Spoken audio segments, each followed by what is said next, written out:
the 3rd of May here in New Zealand, and we are about 20 minutes away from the opening of today's 2-hour launch window with T0 set for 10:41 a.m. local time. My name's Muriel Baker and I'm here at Rocket Lab's Mission Control Centre in Auckland, New Zealand, to take you through the launch and our incredibly exciting secondary mission to catch a returning rocket booster from space with a helicopter. Today's launch will be the first time we try to bring back Electron's booster underneath a helicopter. It's all part of our plan to make Electron the world's first reusable orbital-class small rocket, and this mission is the most advanced milestone in the program yet.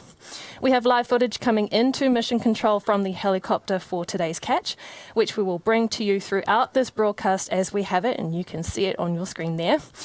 Keep in mind, though, that considering how far out to sea the helicopter will be, the video feed could be patchy and inconsistent, so bear with us, and we'll bring you what we can.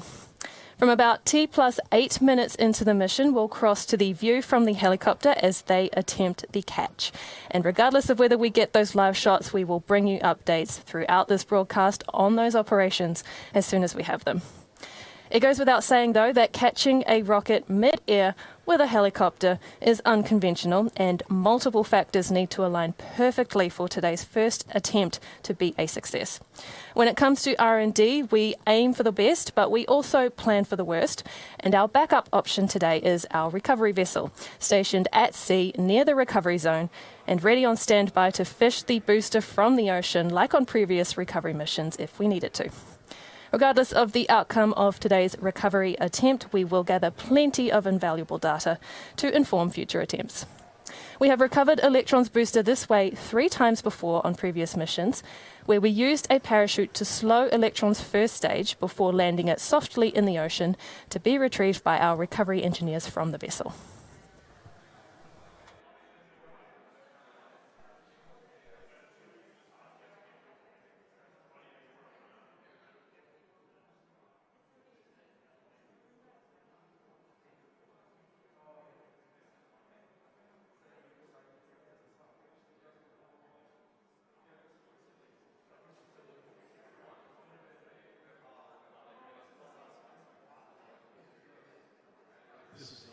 For this mission, we're not only going big on recovery, but we have also stacked Electron's payload plate with the most number of satellites we have manifested for a single mission. There and back again will carry 34 satellites to a 520-kilometre circular Earth orbit, with payloads expected to begin deploying from Electron's kick stage at approximately T+53 minutes after liftoff. The first satellites to separate will be the 3 on board from eSpace, in a demonstration of its technologies for its future sustainable satellite system.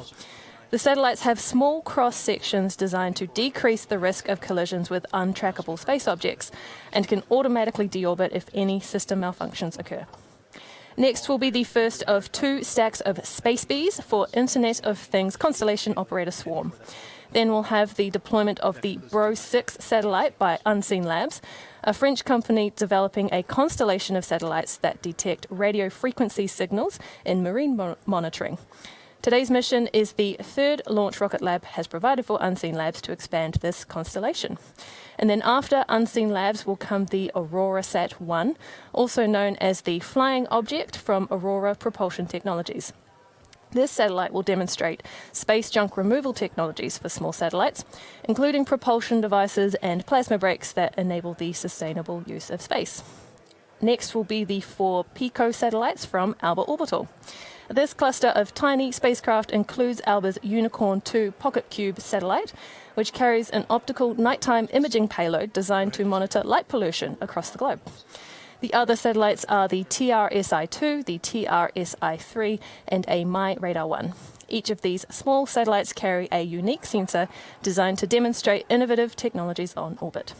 And then last but not least on the manifest is Copia from Asterix Astronautics, a technology demonstration that will remain attached to the kick stage as it tests its deployment system designed to improve on power restraints typically seen in small satellites.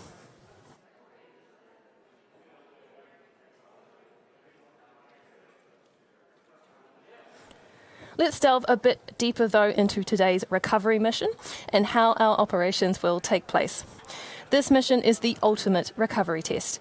While the team has simulated a mid-air recovery in the past, as I mentioned before, this is our first attempt at the real thing. The helicopter we'll use in today's operations is a Sikorsky S-92 helicopter, specifically modified with an auxiliary tank to allow for extra fuel to complete today's offshore mission. For anyone unfamiliar with this vehicle, it is a massive machine, roughly the size of a bus.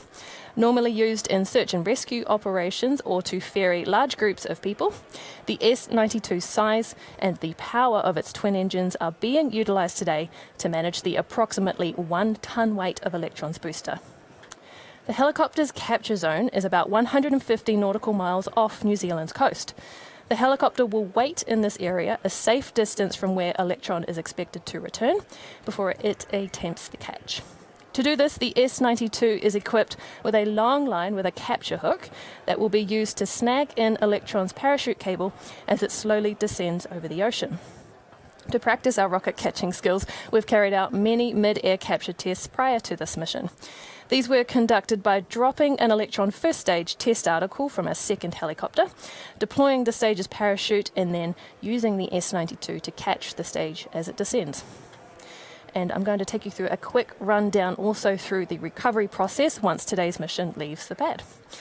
At about 2.5 minutes after liftoff, Electron's first and second stages will separate like normal. Electron's second stage will continue on to orbit for payload deployment, while Electron's first stage will reorient itself and begin its descent back to Earth. It does this with tiny thrusters on the main body to tilt the first stage on the correct angle to slice through the atmosphere on the way back down. After deploying a drogue parachute at 13 kilometres or 8.3 miles altitude, the main parachute will be extracted at around 6 kilometres or 3.7 miles above Earth. This double deployment of chutes will help to dramatically slow the stage to a speed of just 36 kilometres or 22.3 miles per hour. This is expected to take place from about 8 minutes and 12 seconds in the mission. As the stage enters the capture zone, our helicopter will swoop in and rendezvous with the returning stage and capture it by its parachute line. And so, as we approach the T-minus 12-minute mark in this count to our launch, our operators on console will be run through the go, no-go poll by this mission's launch director, Joseph Pico. This is the final assessment on whether all of Electron's systems are go for launch, and our operators are happy to proceed. Let's listen in to Mission Control and check in on how we are tracking for launch.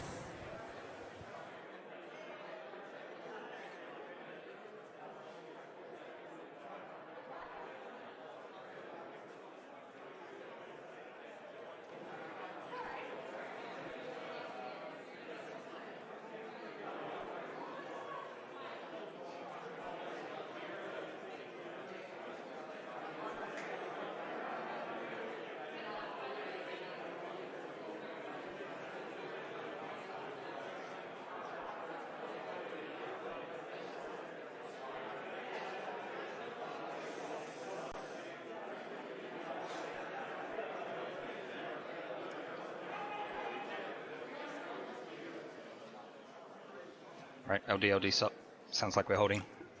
Copy that.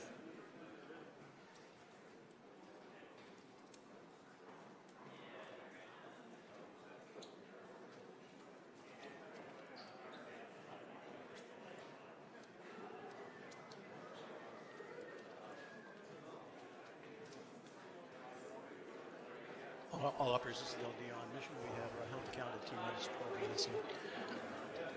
And stand by for an update here shortly.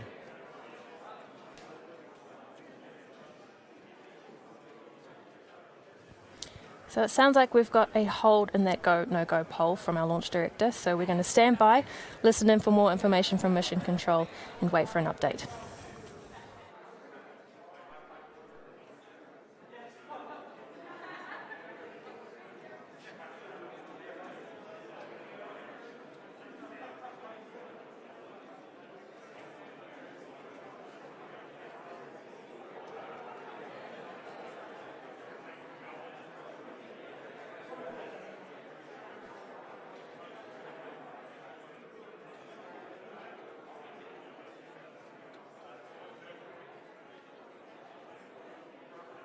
All operators, this is the LD on mission. Please continue to monitor your critical systems and be prepared for a go, no go on restarting of the count.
For those of you just joining us, a quick note to let you know that we are in a hold at T-minus 12 minutes to launch. We're standing by for an update from Mission Control, and as soon as we have that, we'll share that with you here.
Everyone, just an update for those of you who have joined us again, that we are in a hold at T-minus 12 minutes while we wait for an update from our launch director on whether we'll proceed through to T0.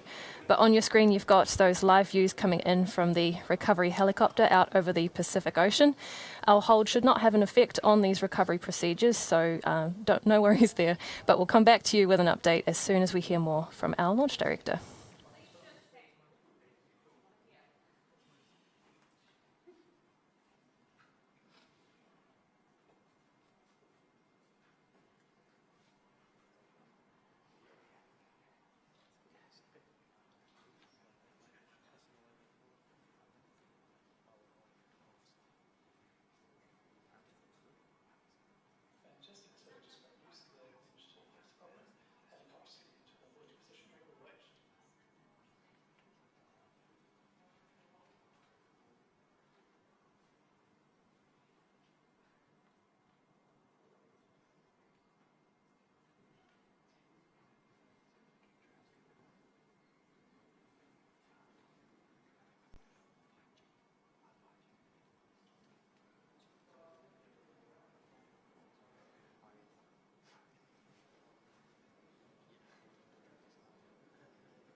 All operators, this is the LD on mission. I've resumed the count. We are now at 13 minutes, 26 seconds and counting.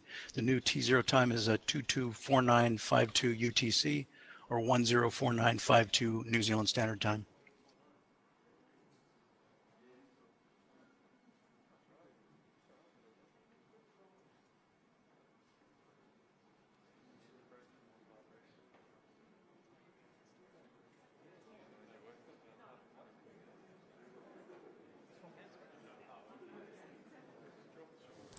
So there we go. That was good news from our launch director. The count has resumed towards our launch today from LC1 of There and Back Again.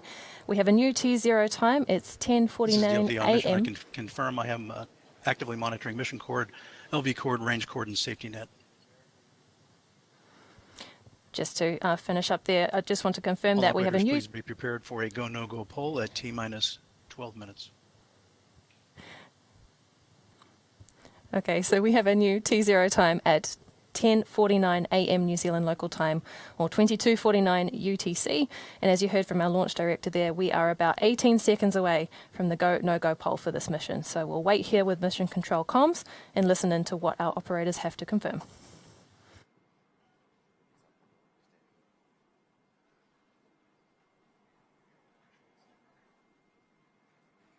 All operators, this is the LD on mission with a go-no-go sequence poll.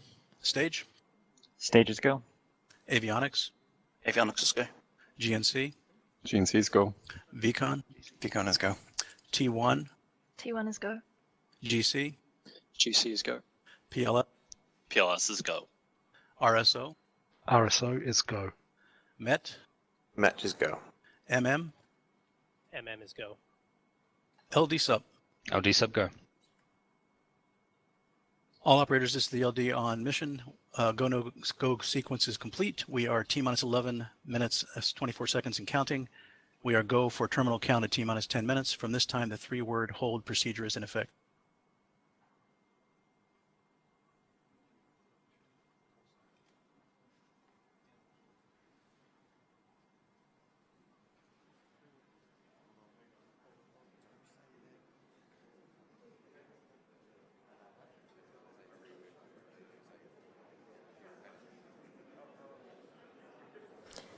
So there you have it. We are back on track because that is confirmation from Mission Control that the systems are healthy and we will be proceeding with the remainder of the count.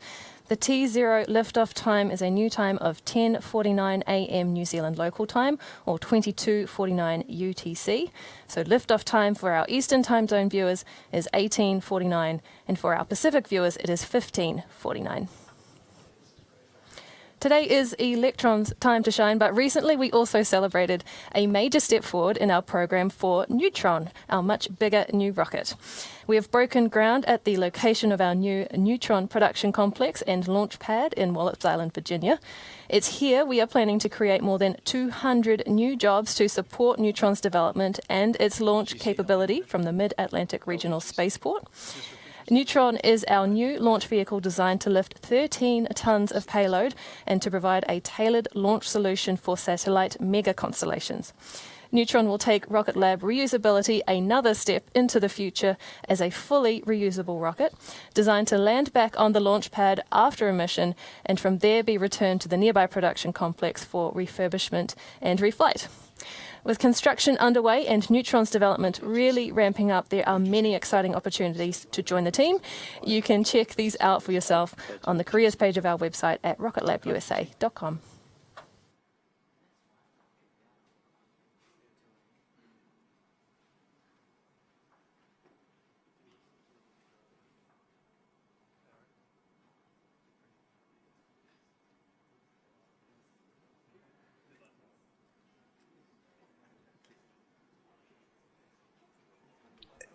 Avionics LD on mission. LD Avionics. Yes, sir. Please proceed with sequence 56, avionics terminal checks. Proceeding with sequence 56, avionics terminal checks.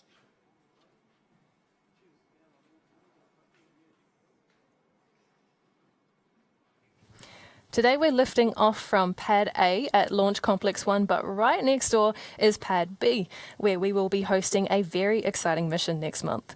Flying in May from Launch Complex 1, we are taking the step before the leap with the launch of the Capstone mission to the Moon to support NASA's intent to return humans to the lunar surface. With our Electron rocket and our Photon spacecraft, our role is to deliver the Capstone small satellite owned and operated by Advanced Space to a particular orbit of the Moon where NASA is planning for Gateway, a future small space station to provide astronauts with access to the Moon. There, Capstone will test and verify the orbital stability of that location, as well as test whether communication with NASA's Lunar Reconnaissance Orbiter can gauge positioning, potentially allowing future spacecraft to determine their location relative to the Moon without having to rely on tracking from Earth. Here's more about the mission and how we'll deliver it to the Moon with Electron and Photon.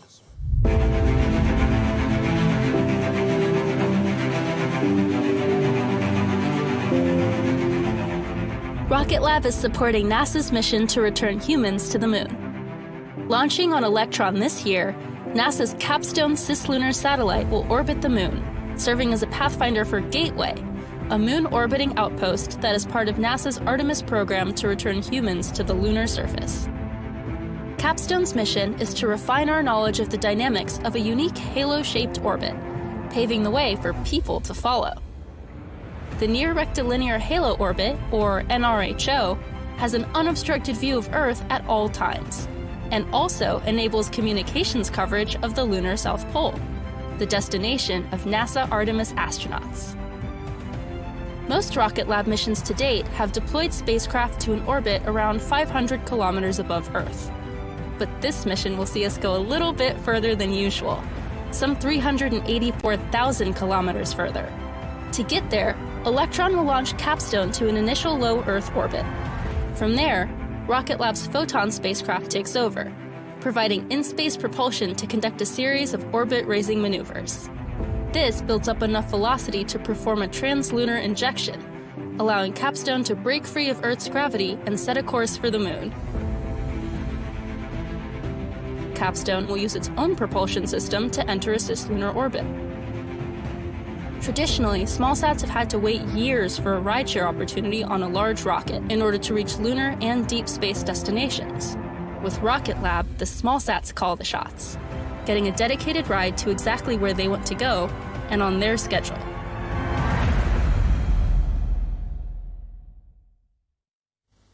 Capstone is a hugely exciting mission supported by the hundreds of team members in the Rocket Lab family at locations across the world. Right now, the team are preparing the Electron rocket for that mission, running through the final tests and checks of Photon, confirming the phasing orbit mission trajectories, readying the launch pad and spacecraft integration facilities, and preparing systems for the mission. We're proud to be working alongside NASA, Advanced Space, and Terran Orbital to deliver this historic mission and play our part in humanity's return to the Moon. But turning our attention back to the pad at LC1 now, and we can see that Electron's top clamp has opened and the strong back has moved away from the launch vehicle. This is a good visual indication that the mission is on track for liftoff, retracting the strong back out of the way for Electron to power off the pad at T0. And a look at the countdown clock, and we can see that we are just minutes away now from the final operational procedures before launch. Very exciting. We remain go for launch with greens across the board for the launch vehicle, payloads, the weather, and our recovery team.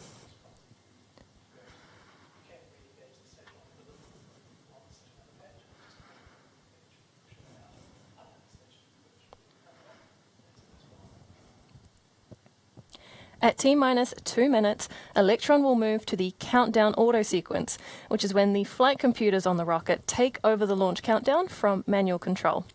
At T-minus 1 minute 30 seconds, we should hear the call that LOX loading is complete on Electron, telling us that the vehicle is fully fueled for launch. At T-minus 1 minute, the call will come from Mission Control that Electron's first and second stages are pressurized for launch and the vehicle is ready.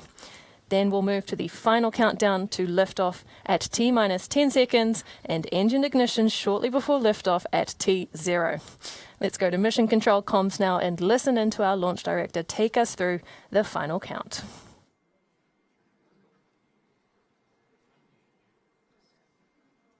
LDGC on mission. Go GC. ECS disabled, pad auto sequence is armed, pad is ready for launch. Copy.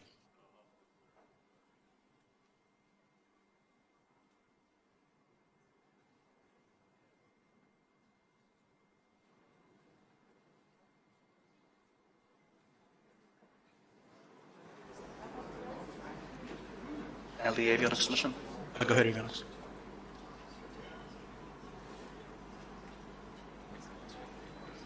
Recovery system is on internal power and enabled for flight. Roger, thank you, sir. GNC, LD on mission. LDGC. Yes, sir. Confirm all expected recovery as-goes are green and being monitored. Confirmed. All operators, this is the LD on mission with the LD go for launch. From now on, there should be no red flags on your critical LCCs. Econ, LD on mission. LD VCon. Confirm all expected flight computer as-goes are green. Confirmed green. Econ, lock auto sequencing confirmed. Confirmed locked. All operators, we are go for auto sequence start at T-minus 2 minutes. LD is go for launch. That's the exciting part.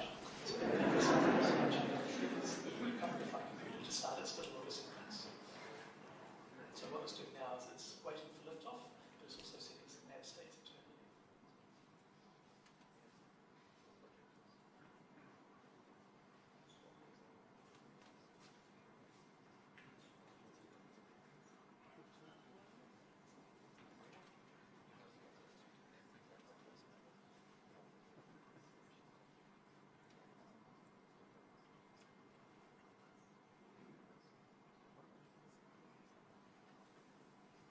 Avionics batteries have switched to internal power.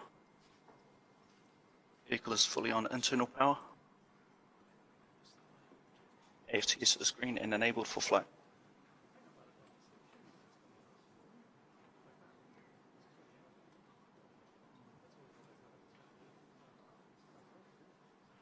Locks load complete. Lock system in recirculation.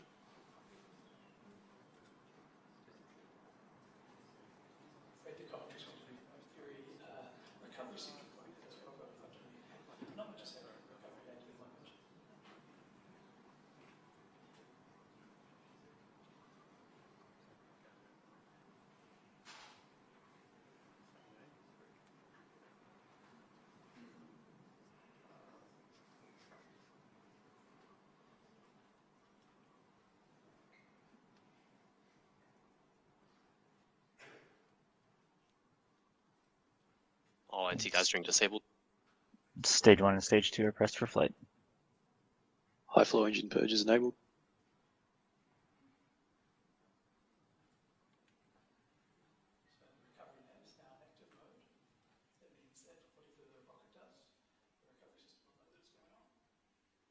Deluge is activated.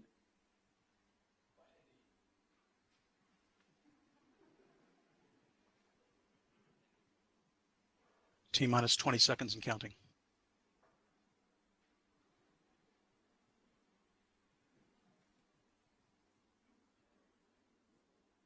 Ten, 9, 8, 7, 6, 5, 4, 3, 2, 1.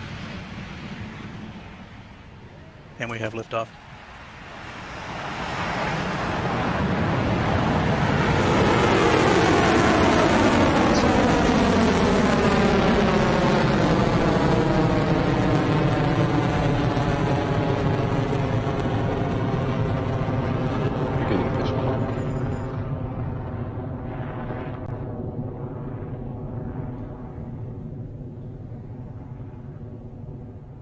Stage 1 propulsion is nominal. T plus 31 seconds into the mission, and Electron is airborne after our 26th launch from LC1. We have a great view of that Electron leaving the pad as Electron powers its way to space. We are now at 4 kilometers in altitude, and very soon Electron will reach max Q. This is what's known as the point in the mission when the aerodynamic forces against the rocket are at their peak and cause the most amount of stress Electron will experience on its ascent. The call that we've cleared max Q should come from mission control shortly.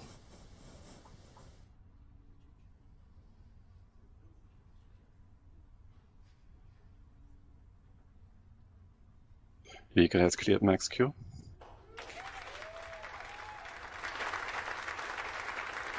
Having cleared max Q, Electron's trajectory remains on track and its propulsion is looking nominal as the mission continues to orbit. Soon we'll be coming up to the separation of the rocket stages that will signal the beginning of our Electron recovery attempt. First up will be MECO, or main engine cutoff, on Electron's first stage.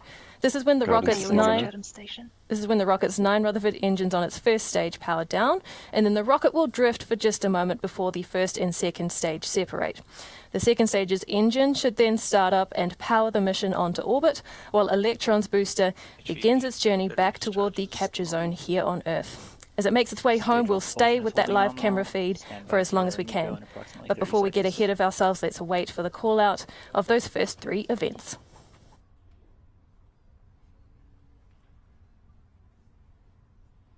15 seconds to MECO.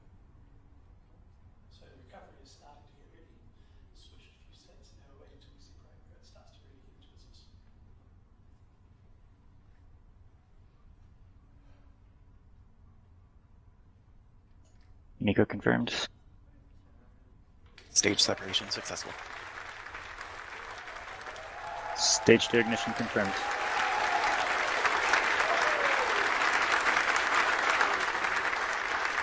And here we go, it is happening. Electron has successfully completed MECO, stage separation and second stage engine start. Our Electron recovery attempt is now officially in motion and we are off to a fantastic start with this mission. As the mission continues for our customers, the fairing protecting their satellites will soon separate and fall away in preparation of payload deployment. We'll wait to see that on our screens. Oh, and there it goes. We had that visual and audio confirmation we were after of the fairing successfully deploying. A check of stage 2 speed and altitude tells us the mission is continuing nominally, currently at more than 125 kilometers above Earth and reaching speeds of more than 8,000 kilometers per hour. Onward to orbit. Stage 2 propulsion is nominal. Guidance is nominal.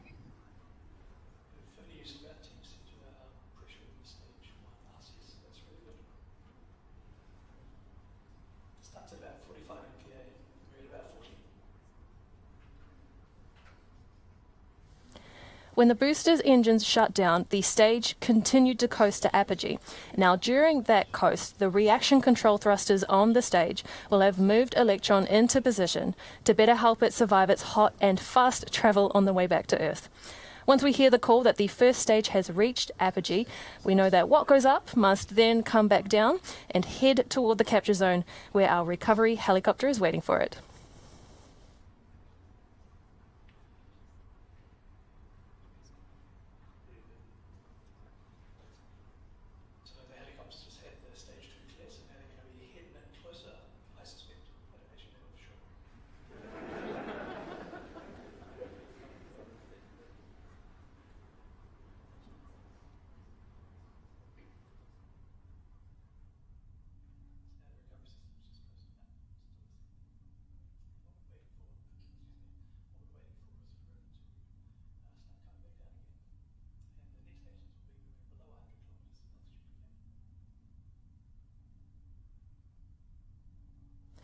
Electron's second stage engine, as you heard there, is continuing nominally and firing hot as the mission continues to orbit. All payloads on the stage remain healthy and ready for release to their 520-kilometre circular orbit. The next milestones to watch out for will be the deployment of the first chute on the Electron booster and the swap of the batteries powering the Stage 2 Rutherford engine. Now, both events should occur within seconds of each other and be confirmed across mission control comms, so we'll make sure to listen out for those. Meanwhile, our recovery helicopter is ready and waiting out over the Pacific Ocean for that drogue chute on the Stage 1 to deploy, knowing that will indicate the main chute deployment and helicopter catch attempt will be only minutes away.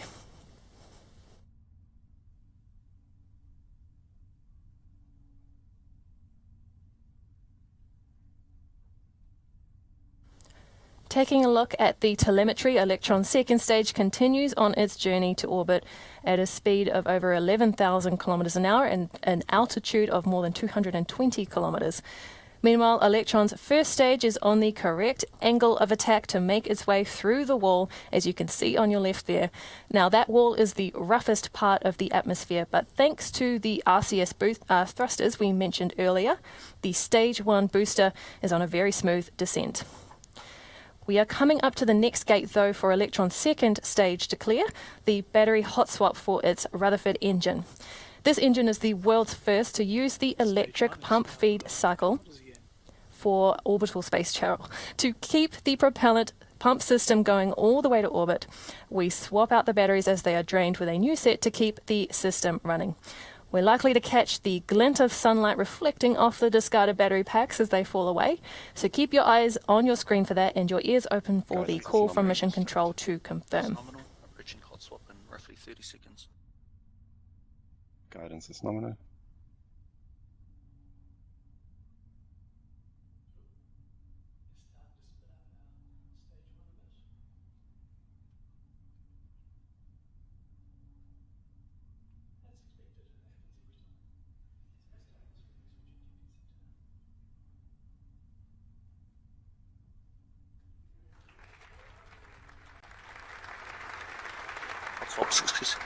Hot swap successful.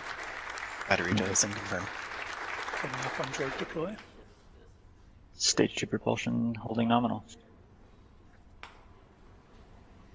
Guidance is nominal. Droid deployed.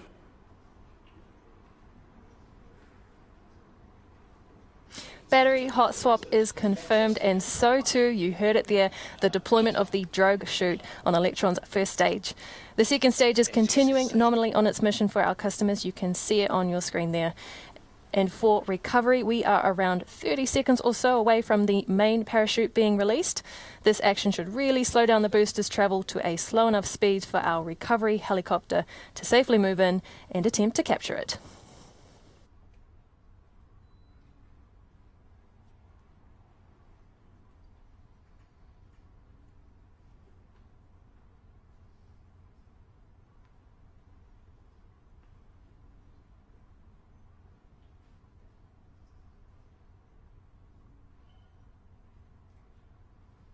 Confirmed good shoot.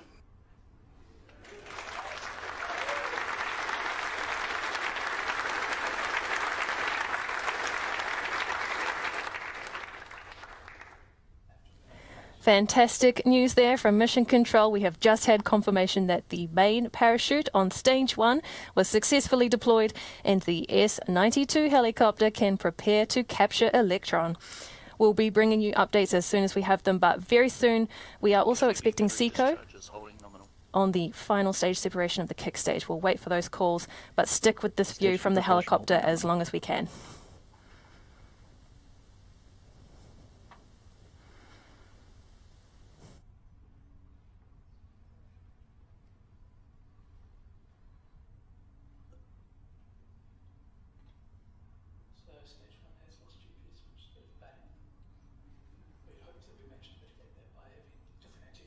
Entered burnout detect. Guidance is in terminal, 27 seconds remaining. It's a bit longer of a second stage burn than normal to get us to our 520 kilometre SSO orbit. On the left, you can see the helicopter moving into position, and on the right, we have Electron's second stage travelling on to orbit.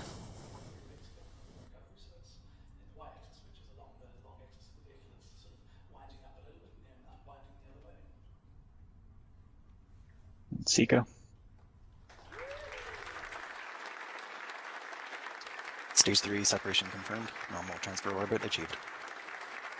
You see it on the screen there. The Rutherford engine on Electron Stage 2 has successfully shut down, and Stage 2 and the kick stage will have cleanly separated. The kick stage will now enter what we call a coasting phase while it's in an elliptical orbit before its Curie engine ignites and propels it into its sun-synchronous orbit, where we will deploy the satellites. Now, on the left of your screen, you can see the views from that recovery helicopter. We have only a few minutes left in the capture window where that helicopter can safely recover Electron. Remember, catching a returning rocket stage mid-air is as it returns from space is as highly complex as it sounds, and it demands extreme precision. So several critical milestones must align perfectly to ensure a successful capture. We are on track to do that, but we are prepared with an ocean vessel nearby. And we've just had confirmation as well that the parachute is in sight of the pilot on that chopper. Exciting stuff. Hopefully we'll see it on our screens there soon too.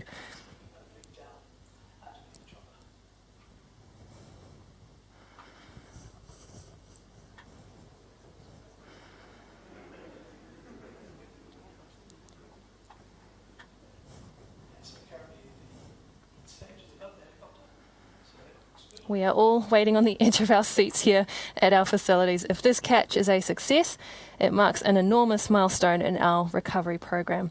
Let's hope we can see that parachute in the frame of the camera soon.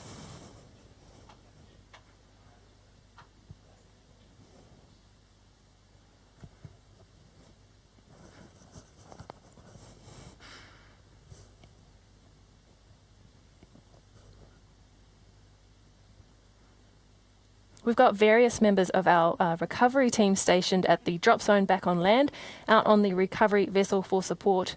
Here in MCC, they're in that crowd as you've seen in some of our shots. And of course, we have our pilot in the powerful Sikorsky S-92 helicopter in the sky over the Pacific, ensuring this is all going according to plan. Now you can see some of our recovery team members there. I don't think they could get any closer to that screen if they could. They are no doubt very anxious and waiting, like we all are, for this capture attempt to go ahead.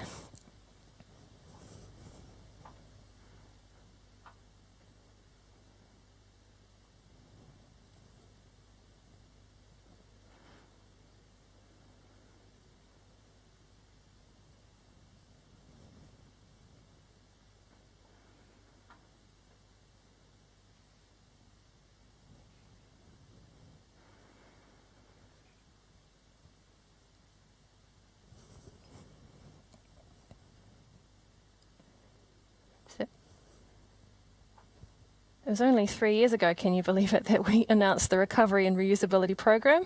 And here we are today after 5 successful previous re-entries, bringing us to this moment. What you can see on your screen is the line from the helicopter with the capture hook at the end of it.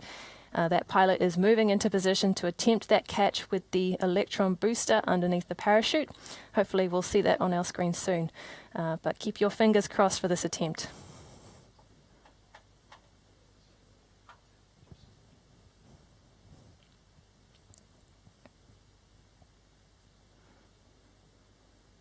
Just very quickly, while I can, I want to point you to the right side of the screen that shows that the kick stage is on its elliptical path above the world and onward to orbit for our customers. And then, of course, again, we're all keeping our eyes on the left, that you can see the recovery helicopter in that zone moving in for the catch attempt. Hopefully, again, that we see that soon.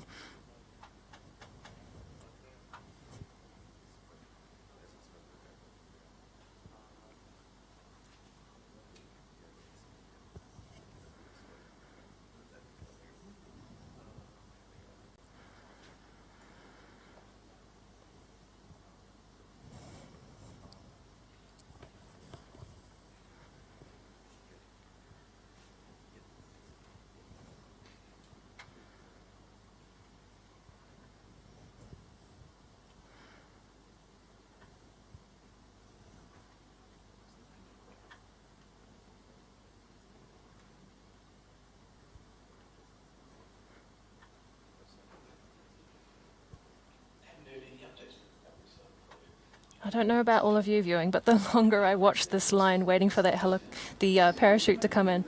Oh, there we go. We've got our first glimpse of it.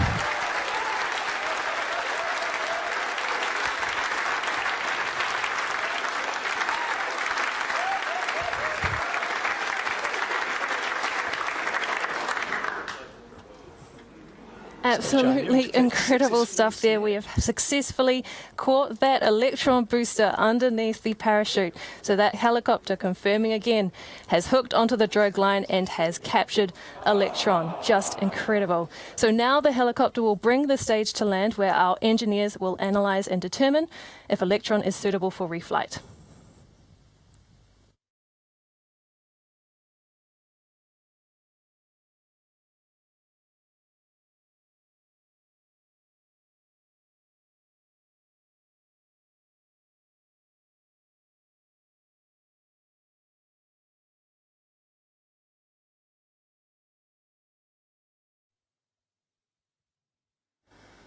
Now, we're going to take a bit of a break on the webcast, but we will be back with you closer to payload deployment for the primary mission to listen into those final moments from Mission Control. I'll see you back here soon.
Welcome back to the webcast of Rocket Lab's 26th Electron mission there and back again.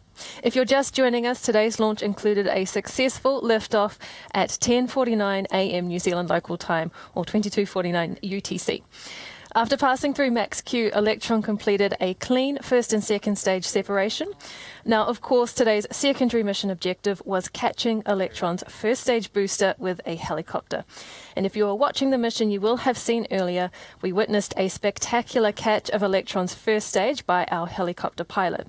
This is a monumental step forward in our program to make Electron a reusable launch vehicle. Now, after the catch, the helicopter pilot noticed different load characteristics than we've experienced in testing, which of course you do expect when testing anything in the field for the first time. At his discretion, the pilot offloaded the stage for a successful splashdown, where it is being recovered by our vessel for transport back to our factory. The stage is in great condition though, and we look forward to assessing it in detail when it's back here in the factory, and of course getting ready for more helicopter catches soon.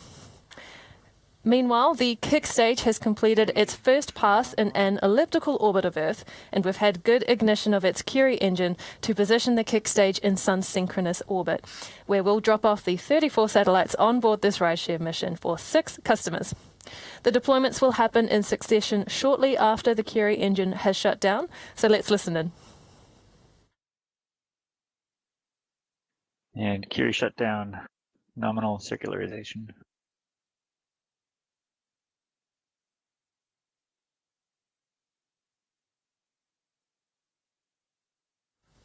Brilliant. That is a good Curie shutdown confirmed there by Mission Control, so it is time to put some satellites on orbit.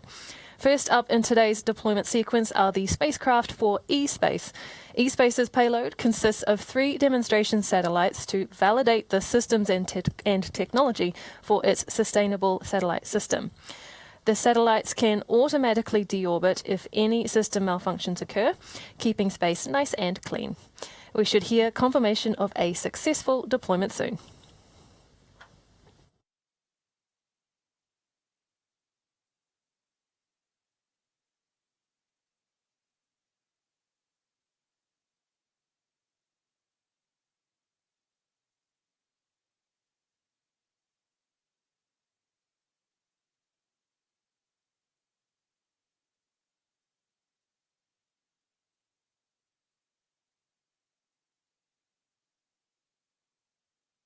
eSpace payload deployment is successful.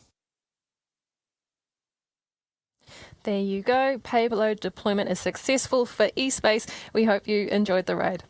Up next for deployment from Electron's kick stage, we have some Space Bees from Internet of... And there they go. Payload deployment for Swarm successful there from the kick stage. So next we will have the Bro 6 satellite for our friends at Unseen Labs. This is the 6th in its constellation and the 3rd launch Rocket Lab has provided for Unseen Labs to expand it. Let's listen in for that confirmation.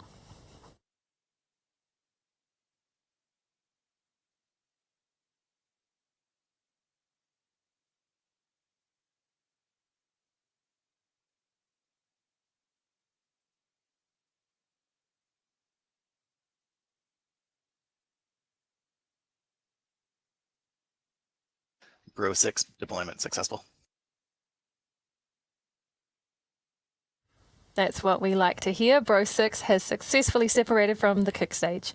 We're now almost at the halfway point of today's deployments. Now we are listening out for the call that AuroraSat 1 has been deployed. This satellite is also known as the Flying Object, which, while it sounds mysterious, will be doing the good deed of demonstrating space junk removal technologies for small satellites, including propulsion devices and plasma brakes that enable the sustainable use of space.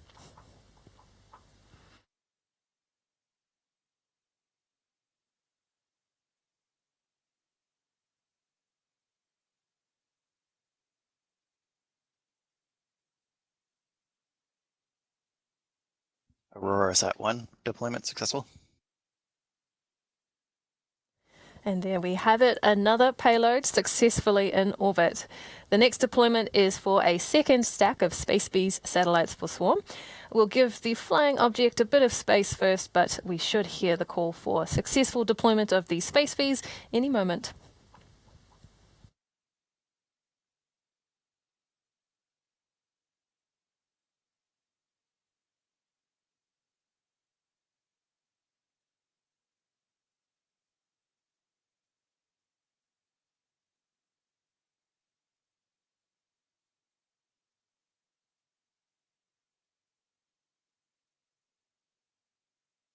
Second group of Space Bees released successfully. You heard it there, the Space Bees have separated from the kick stage. That leaves us with just 2 payloads to go. Up next we have the 4 Pico satellite payloads for one of our returning customers, Alba Orbital. We've got Alba's own Unicorn 2 Pocket Cube satellite, along with the TRSI 2 and 3, and a MyRadar 1, all from MyRadar. We are thrilled to provide the Alba team with a ride to space once again.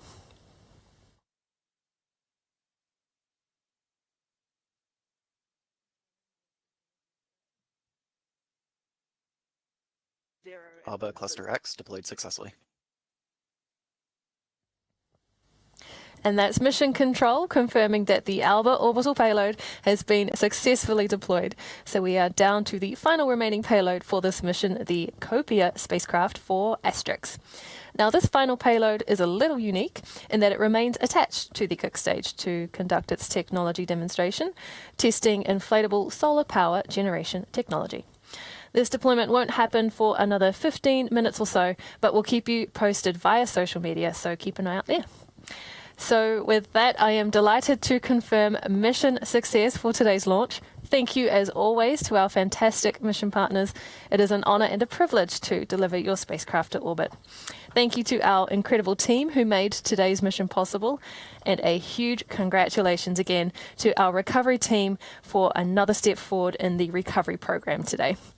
To find out more about what's next in that program and to stay up to date on upcoming missions, follow us across our social media platforms. So thank you again for joining us for this webcast. We'll see you back here soon for our next launch, taking us a bit further than usual, coming up very soon. This is Rocket Lab Mission Control, signing off.